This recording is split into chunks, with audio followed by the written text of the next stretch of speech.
am today going to be talking about building a dataviz design system for a medical research project. And it's about more than pretty graphs. It's about how we implement things so that people can focus on where their area of specialism is, and so that the graphs that they create can have that impact that we're all looking for the work that we do. And thank you very much for having me. It's a privilege to be here. I really enjoyed the in-person conference last year. It was a lot of fun. I'm sad not to be able to make the in-person one this time around, but I'm great. We're very grateful for the opportunity to be here online with you all. Let me just share the starting slide. So as way of introduction, I'm Cara Thompson, and I'm a data visualization consultant.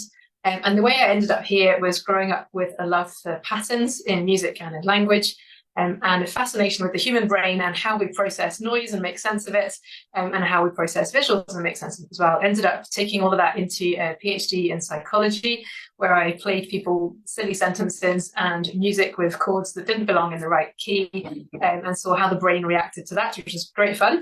And from there went on to the world of postgrad medical exams, where I spent about a decade talking to surgeons about data patterns in exams, and discovered that I had a knack for using visualizations as a great shortcut to get them to understand very quickly what were ultimately quite complex patterns that we were seeing in the data.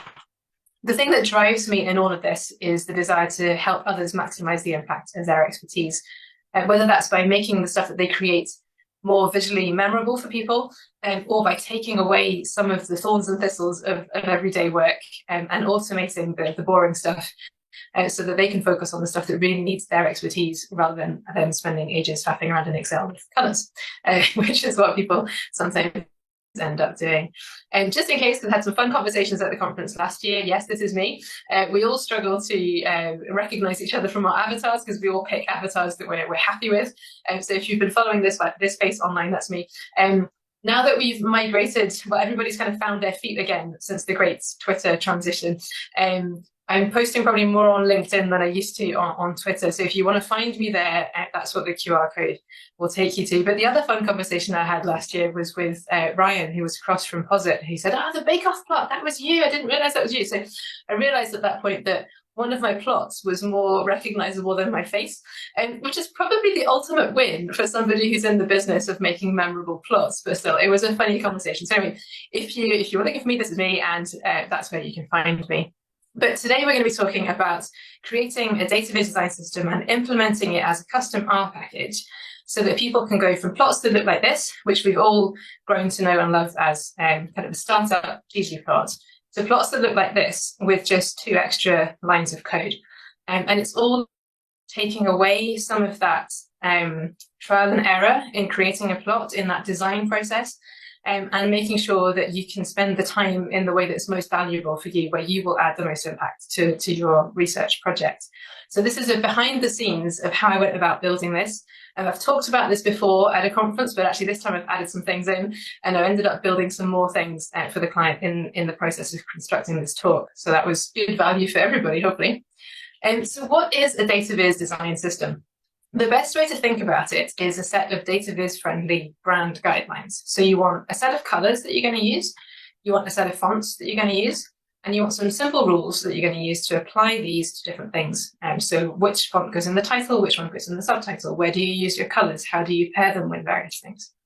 But what is it that makes it dataviz-friendly? Well, there are a few extra constraints that we need to think about when we're creating visualizations. We want to try where we can to use purposeful color semantics. So those of you that were at my workshop last week, we talked a bit about this, about how we can intuitively pair colors with concepts, and that makes it easier to interpret what's going on in the graph. We want to use dataviz-friendly text formatting. So there's text that works really well as display text, or really well as body text, but we need to think about it a little bit more carefully when it's inside a visualization to make sure that it works in the way that we need it to. We can add into the dataviz side of it any preferred geometries that we like to use. So if you prefer to have geom bar or geom chiclet or whatever it is that you want to use, you can specify that within your dataviz design system. And we want to have accessibility baked in from the very start. So we want to make sure that the colors we're choosing work well from an accessibility point of view, and that the fonts that we're choosing work well, and that we've considered all of these things together when we've put the dataviz design system in place. And then we can take all of this and apply it wherever we want to. So we can apply it to graphs, we can apply it to tables, which I would encourage you to think of tables as a form of data viz. And it takes a bit of a mindset shift to get to there, but tables are a form of data visualization. And you can apply it to your presentations, to any documents that you create, to any Cordo slides that you create. And once you've got those foundations there, it's really there to help you make sure that you get a consistent visual identity and also take away all of that decision making that you make when you're trying to put together a presentation. So it's more than pretty graphs. It's that clear visual identity. Again, as I said, it's taking away that trial and error and the decision making energy that you put into these kind of things. And for those of us that like using R, we can automate what some people might think of as the boring stuff, which I actually really quite enjoy, so that we can focus on the stuff that needs our expertise. There are 3 pillars to a data viz design system. We want it to be functional, we want it to have a nice aesthetic that represents us well, and we want to implement it in such a way that it's easy to use. So from the functional point of view, we're looking at the text hierarchy. Does the main thing stand out as the main thing? We're looking at how many colors we need and how they work together with the concepts that we're talking about, and we're looking at accessibility. In terms of the aesthetic, we want it to be on brand. We want it to have the right amount of personality. And then there are some nice extras that we can throw in, like having a background for the plots or some various toggles that we can play with in the options. And in terms of implementation, especially in my case, when I'm creating this for someone else, but I think I would encourage you to do this for yourselves as well, make your documentation nice and clear so that anyone else picking it up can read the documentation and understand very quickly how to use it. We want to automate as much of the stuff as we can. So whether that's looking at scaling the text and making sure that the margins of the plot scale accordingly, or just making it easy to quickly bring it into a ggplot. And we also want to build in some flexibility so that people don't feel constrained by it, but that they feel that it is just a really good framework to take away some of the hassle of creating things, but that they can continue building on it if they want to make some further modifications. So without further ado, let's go. The first step in the process is obviously to gather the requirements that you need. So I set up a call with Dr. Claire Meek. It was for her team that I created this package, and she was working on a research project called the Ophelia Project, which is looking at, it's a medical research project looking at ladies with gestational diabetes and trying to figure out what's going on and treatment options, etc., etc. So we had a conversation about what she would need. So how many colors, what kind of colors, first of all, did she want to be associated with this project? And her answer was a fun one. It was, I want something feminine, but not sickly sweet. I thought, okay, that's good. We can work with those parameters. I then asked her how many colors she thought that she would need. And my heart did sink a little bit when she said something like, oh, maybe 20, 25. And that's a lot of colors. And I wouldn't recommend using that number of colors in the same plot. But actually, for some of the plots that she's creating, it does work because she's just putting them next to each other. So all you need is a slight variation, and then you can see the distinct groups of dots that she's representing. But anyway, so right, okay, I'm up for the challenge. We'll see what we can do. Any color semantics that we should include. She was looking at lots of different things, but the main one that she wanted was a positive to negative scale that wasn't red and green. She wanted something that was a little bit different from that and that tied in with the aesthetic that we were coming up with. I also asked her about any types of plots that she tends to use a lot so that I could mock up those kind of plots when I was creating these colors to see whether they would work well for her. And also how much personality she wanted to convey in the text formatting. She's a very friendly and approachable person, but also needs that dose of professionalism in the plots. So I think we came up with something that was a really good compromise between all of these. Not that you can't be friendly and professional at the same time. I think those two things do go together quite nicely. So the first thing was thinking about color inspiration. And a few weeks after I had that conversation with Claire, I was in an exhibition of Leon Morocco's paintings. He did an exhibition up in Edinburgh, and I came across this one, which just seemed, I just really like it. I was really struck by the colours in it, and thought it fitted the bill really nicely as well. It's got that feminine but not sickly sweet aspect to it. Seeing the painting in real life, in the flesh, was I don't feel that this photo does it justice. The colours are more vibrant than that. But it was a really great starting point for thinking, okay, how can I use this and create a colour palette that merges this in with the colours that she had in her logo, and just allows us to create something with the aesthetic that she wants.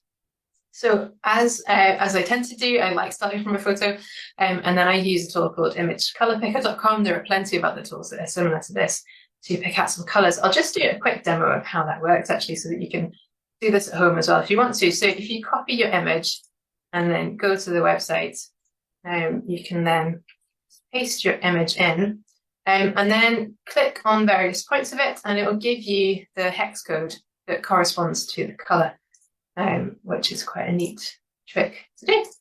And tell you what, why don't I just pick this one in the middle here. I'm going to copy that. Oh, and then what I do after that is take it over to the palette helper. So once I've found a set of colours that I quite like, I take them over to the sites with the palette helper, and I've linked both of these on the page on my website that has this talk on it, so you can have a look.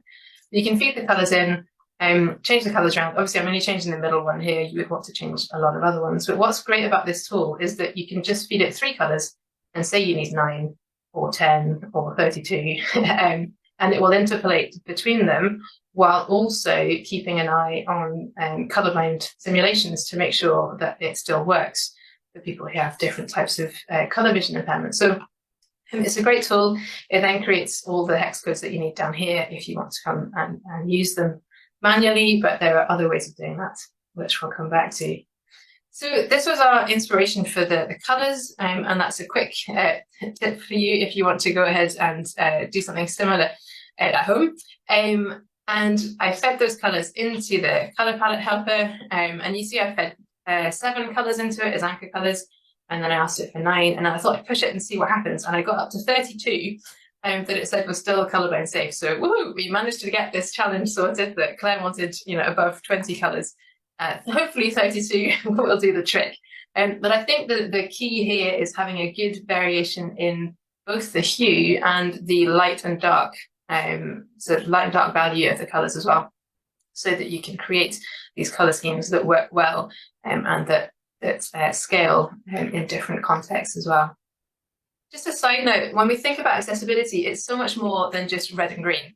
There's lots of different types of colour perception differences. Some people struggle with green, some with red, some with blue, and some with combinations of all of those. It's not just about red and green, which is the obvious one that people think of. But accessibility is also about neurodivergent audiences and making sure that we create stuff that is accessible and that works well for them. And there are lots of different things that we need to take on board with that. I've had this on my desk for a while, and I showed it at the workshop. The latest Nightingale magazine had a really great section on accessibility in the middle of that. And so I picked out some of the top tips that they shared for how to make sure that we create visualizations that work well for everyone. So they suggest using shades of the same color rather than lots of different colors.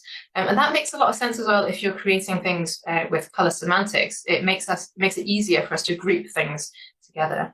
They suggest using muted colours rather than stark colours. We've done this here because the photo, that photo that we started with had some muted colours in it. Less is more. Don't try and overwhelm your audience with information or with colours. And try again to use light and dark variation as well as changes in the hue for your colours to create your colour schemes. So back to the anchor colours that we used for this colour scale. We created it and turned it into a colour palette. In here, I'm just using Monochroma to view it, which is a package that I built to help us all manipulate colours. The good thing about if you're using R is that you can also use the Colour Blinder package, which allows you to simulate what this looks like for people with different colour perception issues. So we can do that here, and we can see that the palette still works. The colours are all distinguishable between each other, which is reassuring. You can also use Colour Blinder to have a look at what your plots look like. I'm skipping ahead here, but here's a plot with the colour scheme in it. And if we just feed that into Colour Blinder, see the view grid, it reproduces it. And we can see again that the colours work well when we are simulating what it looks like to do. So a great tool to use if you're looking to develop your own colour schemes. We've got our colours. We now need to think about fonts. So we want to have fonts with easily distinguishable characters. Part of the challenge with dataviz is that the text ends up being quite small a lot of the time. So you want to make sure that it's a font that's not too wide, that you have to scan a huge amount of space in order to get the information in, but also not too narrow, that things end up being all jumbled together. So you need to look for different things in your fonts to make sure that it's easily readable, even when it's written pretty small. There's quite a fun test using the characters 1, I, and L. see if you can type those in. Do they look different from each other? And if they don't, then you might want to rethink your choice of font. Are the letters C, E, and O distinct enough? If you squint at your screen, do they just look like three similar circles?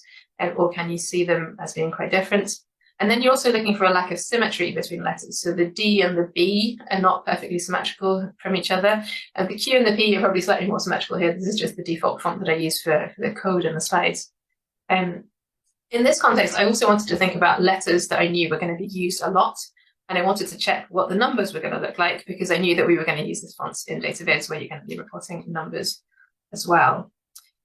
In putting it together, you want to make it as easy as you can for your end user. So you want the fonts to be easy to find and install. I find that true type fonts work better. They play nicer with RStudio than lots of other variants. But again, you can try your luck with different types of font files. You want a font that's got italics and bold, and you want all the numbers and special characters that you're going to need. And as I said before, you want it to be easy to read. So here's the font that I settled on for a title font for Claire in her project. I was looking actually for a really strong G. I wanted the G to be distinct from a C, because I knew that the phrase gestational diabetes was going to come up a lot in the stuff that she was doing. And we can see that the other letters work quite well with the criteria that I talked about earlier, that lack of symmetry, the fact that the C does look quite different from the E and the O, and the 1IL test works well as well. And then for looking for a font that was going to work with that, I suggested Nuneato Sans, again, using the same criteria to try and figure out, is it going to work? Looking for fonts with a similar shape, so that they would pair well with each other. Now, when you're looking at fonts, you want to make sure that they're fonts that you can use. Check the licenses. Normally, if you're going for a Google font, you're pretty safe. You need your bold and your italics. And another tip that I only picked up more recently was to make sure that you have fonts that are the same base size as each other, which isn't the case here, but we can hack a solution to that if we end up with this problem. My go-to for font inspiration is Oliver Schondorfer. He's got a brilliant website called mytype.com, where he has a whole load of resources that you can go and have a look at. And again, that's linked on the talks page on my website. If you play around with fonts in R, you will have come across the fact that it can be really frustrating and it can be hard to get it to work.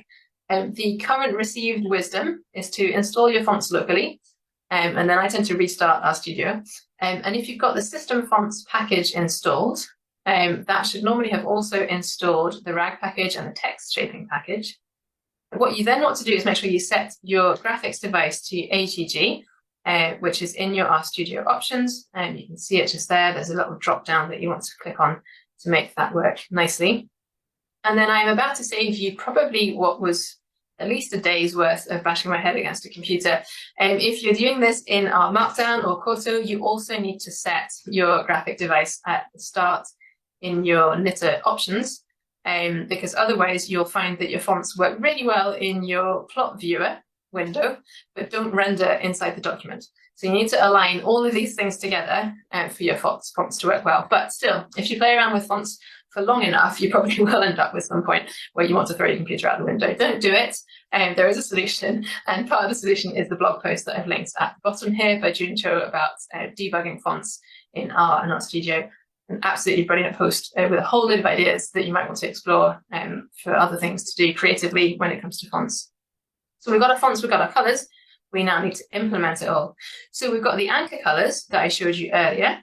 And what I quite like to do is create these as a list. And then what I do is create a bunch of palettes, which are all derived from those anchor colors. And what that does is it means that everything has a really consistent aesthetic together. So you're starting from a set of anchor colors and you're building out different palettes from that. So we've got cool colors, they're just a subset of those. We've got the negative to positive, which is just a subset of other colors, and some of that slight variance on the one that we've got in the anchors, but it just keeps it all nice and unified.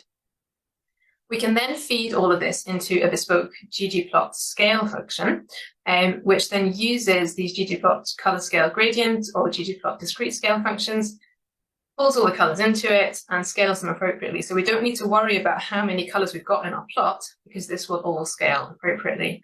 Write up the documentation with a few extra touches. So we've got the option to reverse the scale if we want to. We've got the option to use it as a continuous or a discrete scale. And then the palette are nice and easy to use up here with, again, the options specified nicely for the clients down here. For your text colors, what I tend to do is find a starting color that ties in with the rest of the palette. So what I did here was mix together that dark red and the purple, and ended up with a middle purple, which corresponds to this hex code down here. I then fed that into monochroma again and said go darker, which gives us a very dark purple here, which we're going to use as our dark text color. I then take the dark text color, feed it into monochroma again, this time go lighter, and then we end up with a set of lighter greys that are all still tied in with that deep purple color. And then we can go and apply those to our plots. So Themophilia takes in the custom fonts that we've put in, and we build that in to get some text hierarchy. We can apply the colors that we've put in as well. We can remove some of the clutter that we don't need. There's a lot of information that goes into plots that we don't necessarily need. And all those extra bits like relative text sizes, programmatic margins, using element text box symbol to make sure that the subtitle doesn't run off the edge of the plot. All these things that you end up faffing around with when you're creating a plot from scratch. And we can build that into the function there. And the whole aim, again, is to effortlessly get that same aesthetic that goes beyond just a color scheme. It's about making it functional as well as making it pretty. So again, we've got the documentation here with a few extra option toggles thrown in. And with that, package Ophelia is born. So we've got 2 extra lines of code to get us from something that looks like this, which is a basic standard ggplot, into something that looks like this, which is on brand, has the nice aesthetic, has the added text hierarchy. Same thing again, we can go from this to this using the continuous color scale. We can apply it and change the text size as well, which is quite a useful thing to be able to do if you're creating plots that are printed out on different size documents. We can also apply this to bar plots. You can faff around with donuts if you want to and make the theme void. So there's no grid lines in the background. We can apply it to bar plots and do a little bit of extra work in that. But because we've built our functions with those extra 3 little dots, we can feed additional arguments in that allow us to manipulate the colors in the way that we need them to. And you can then keep building on your theme, for example, removing an axis title and putting the legend at the bottom, all these kind of things. These are all options. And ta-da! We have a set of plots that are all on brand, nicely aesthetic, and that hopefully make Dr. Meek smile, because that was part of the point of this as well. Last time I talked about it, next steps were mentioned. I wanted to add some tables, finalize the documentation, and share the package with the team. Sharing it was easy. We just put it on GitHub and then used install GitHub with an authorization key. And then we added some tables. So here's the starting point for the table. And all I've done here is used React table and created a React table theme, which uses that purple. And the nice thing about it is that it creates an interactive table with very little effort. Again, you can change around some parameters. You can also do some fun stuff if you add React table formatter in to create some bars. And again, it's just quite fun seeing how it all moves around, and it gets you from a basic table to something that looks quite nice. Documentation is all there, and you can go and have a look at it live if you want to. And I even added some articles with some kind of starter code for them to help them get to grips with interactive plots. And we are nearly there. Why not also, while we're at it, use this to build some quarter slides? So I've done that for myself. Why not do it there as well? You could easily add that as a little function into the package rather than making an extension publicly available, and you can keep it all private just for the clients. Same thing again with interactive plots. So Sammy was talking about ggplotly. I quite like ggiraf or giraffe. People pronounce it differently. Again, you just wrap your ggplot function in it and you can create tooltips. And the fun thing we can do with this package is, rather than having a CSS styling string that goes all of this way across, we can save that as an object within the package. And all we've got to do is type this in and call it up. And then our tooltips will match everything else. So there we go. Dataviz design systems, color schemes, set of fonts, ggplot theme, interactive tables, interactive plots, quarter slides. We can also create static tables, commonly used plots, etc., etc. So much stuff that you can do once you start to package that up and build on the foundation. But it's time to wrap up. So hopefully that's given you some tools that you can go and have fun with, things to explore. But I'm here if you get stuck, give me a shout, or next time you hear somebody saying, oh, I have to think of a set of colors for this research project, or I don't know how to make this text work, you can send them along to my website, where you'll find the link to this talk, or put them in touch with me. I'm more than happy to help. And that's it from me. Thank you very much.